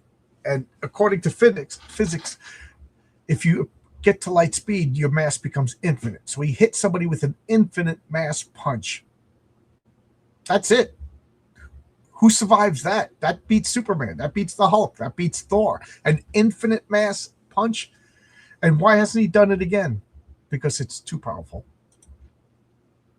With inertia, it's more based on our ability to manipulate waste, force, and inertia, but that requires some careful handling to avoid her being broken. Yep. So the go-getter. When I introduce her, she's going to be a rookie. Who said that they hate the bumbling superhero? She's going to be the bumbling superhero. She needs to train a lot to use her powers. And when she finally lets go, like if she's in Utah on those, straight roads, boom, she can cut loose and just go fast. but she's not going to run through a labyrinth at super speed. You know, she'll go faster than the average bear, but she ain't going to go super speed. That'll kill her. She can't phase through walls. You know, while Flash could contain the effects of speed, it would have also to move as fast as he does just him putting his foot on the ground at the speeds travel the ground. Yeah, they explain it away that he's got this force field, and that's works within the DC universe because the DC characters are all like godlike. You know, Superman, even Batman, who's a normal guy, is godlike. You know, so it works within DC. That's why I always like Quicksilver better than the Flash. And then, if I remember correctly, Quicksilver couldn't run that fast, you know, but he could throw punches, stuff like that. But then he could like, boom, like shift into super speed, but then he couldn't react. It was kind of like a spaceship, you know, flying and then boom, going into hyperspace. And then, you know, so Quicksilver could fight Magneto, run around, you know, help everybody, blah, blah, blah, blah, blah, blah, blah. And then he needs to go to Antarctica, boom, go like hyperspeed to Antarctica. But he can't react to stuff because it's just too fast. I kind of like that. All she has to do is carry bullets and throw them. Well, she's slower than a bullet. She's a lot slower than a bullet. But the thing is, she's faster than your ability to aim. You know what I mean? Like, she couldn't catch bullets. It would just rip her hands. You know, it would, you know, rip her hands. You know, it would be like getting shot in the hand. Oh, my mouse stopped. Okay, I thought my mouse stopped working.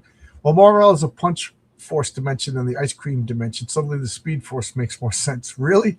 There's an ice cream dimension? Yeah. Quicksilver cannot turn on a dime. Yeah, I like that. I like that. She cannot turn on a dime. That's why I wanted to have her, like, she got this, and plus she'll get, oh, look, a Roadrunner. It's so cute. And next thing you know, these other two guys far surpassed her. You know, I'm not concerned with my characters being the fastest, the strongest, the bestest, the coolest. I was on somebody's chat, and I was on somebody's channel, and we were talking about our characters, and somebody in the chat was like, my character is the strongest superhero ever. He could beat your character. He could beat the Hulk. He could beat Superman. And I was like, great. You know, what's the story? Where's the drama? Where's the tension?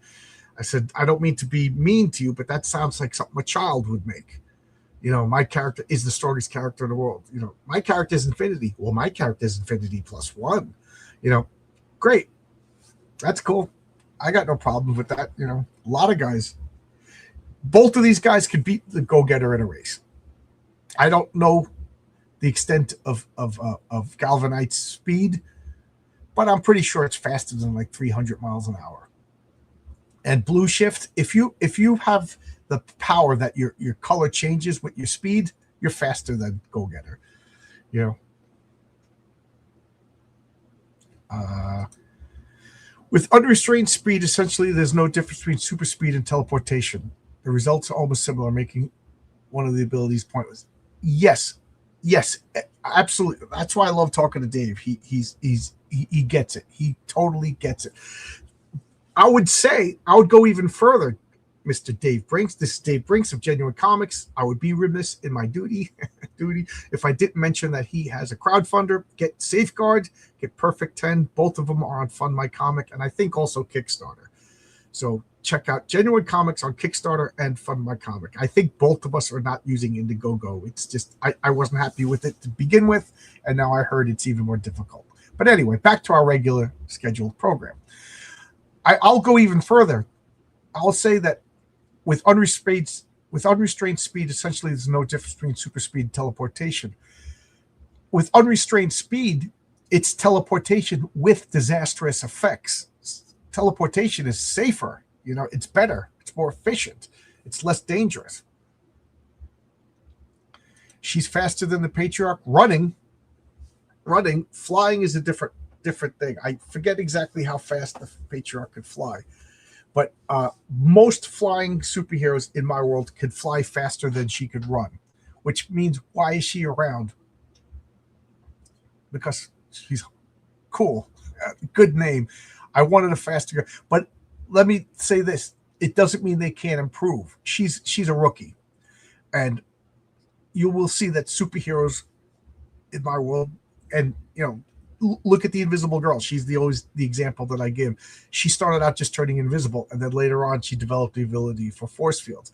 So there is room for superheroes to develop their powers and get more betterer. You'll see that, I hope, in a few stories, that they will train and develop other abilities. So yes, she will get faster if I'm able to make more and more comics and show her off more often. So maybe she'll develop the ability to phase through walls like the Flash. Who knows? But as of right now, she's a rookie at the beginning. So yes, there's because the mutant has the power to poop out ice cream, and it comes from the ice cream dimension. That's so stupid.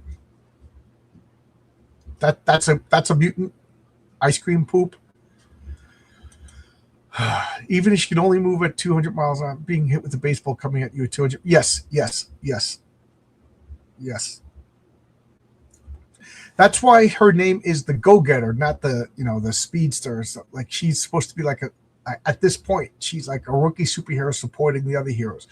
She'll run and scout, things like that.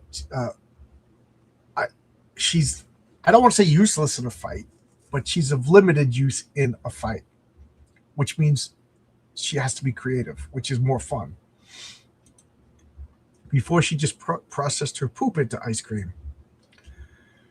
What's the name of that character? Now I got to know the name of that character. Oh, yeah. What is a Go-Getter? What if I assume? What if the Go-Getter accidentally jumps as she runs? That sounds disastrous. She'll have to land on her feet with super speed. Yes. Yeah. If she trips, if she hits somebody, she could cause problems easily for herself and other people. Here we go. The Perfect Collection. Perfect 10 issues 1 to 6. Kickstarter. There you go. Thank you, Marcus. Click on that. Check it out. So, wow. I'm glad this image has sparked discussion. So, Vaughn Coleman's character in the middle, the Galvanite, he has electrical powers and super speed, which is a great combination. It's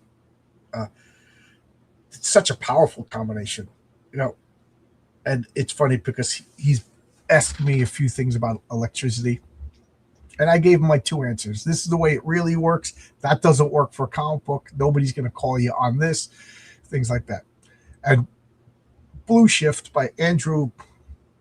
What's Andrew's last name? That's going to drive me nuts. Do I have it? I don't even know. I'm sure I do. Oh, yes, I do. Because I sent them the file by email, so I can look at the email that'll have his real name.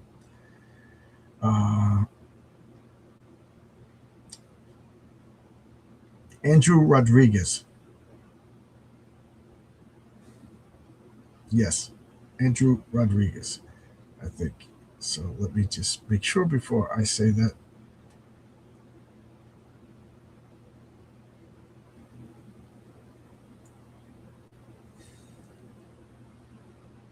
Yeah, I think it's Andrew Rodriguez. I'm probably wrong, but I think that's his name. I think the Blue Shift is like a Flash, more Flash-like than Vaughn's and myself's character. So I think he's more like, like DC speed. I'm probably wrong. I haven't read the character yet. Yeah, thank you, Marcus. I want all my friends to succeed. More comics, more comic sales, more comic fans. That helps us all. I truly believe Grabinor, unlike others. Flash, like the Green Lantern, creativity is where they stay. Yes. I do have a character with a energy construct ability, the Spartan. He's the one that looks like a Greek warrior. He has like a bronze energy, but he's limited to, he can only create things that the ancient Greeks would have seen. So like he can make spears, shields, simple tools like levers and stuff like that, but he can't make a TV or ray gun or a pistol or even a musket. I like natural limitations. I wish I could remember the mutant's name. I just know that she exists and does the ice cream dimension. Oh, God. Go-Getter could run in front of me all day long. That's Renzo, man. Renzo likes his sexy women. When I first saw it, I was like, oh man, oh man. You know, that's all people are going to talk about. Actually, why can't speedsters use their speed to create blast of wind to fight their enemies with? Imagine Go Getter using her wind blade kick to fight a threat. That's a cool idea. She's not. Well, maybe she is fat. Like run and then stop in the sand, and pelt people with sand. Things like that. You know, run by somebody and have like a pocket full of pellets and just throw them as she's running. You know, things like that. She's gonna do because running by and punching you at 300 miles an hour, she's going to shatter her hand. So, you know, she will be doing stuff like that. You know. So, anyway, it's 2 hours. It's noon. I just got really hungry. So, I woke up. I made a cup of coffee. Had 2 cups of coffee. And I'm ready to eat. So, thanks a lot, everybody. I will see you. I might stream tomorrow because I got a big stack of comics that I need to do comics before I can put them away. So I might stream tomorrow with comics. I would really like to start doing the Avengers Assemble show where I do the same thing that I'm doing with the X-Men, but with the Avengers. I don't know when I'll actually get to it, but so check out Tuesday. I will have Chuck Dixon at 11 a.m. Eastern Standard Time, and at midnight, Phil Diaz. Wednesday at midnight, it's Comic Book Team Up. Thursday, I got nothing, so maybe I'll do Avengers Assemble. But at midnight, is anybody gonna be watching it? You know. And then Friday night, it's Clobbering Time. So thanks a lot. I'll see everybody. Have a good day. Yep, you too. Use a whip. That's a good idea. That's a net, run by somebody, throw a net on them. Creepy clown time. Oscar knows. See ya, everybody. See ya. Bye, John, and bye, kids.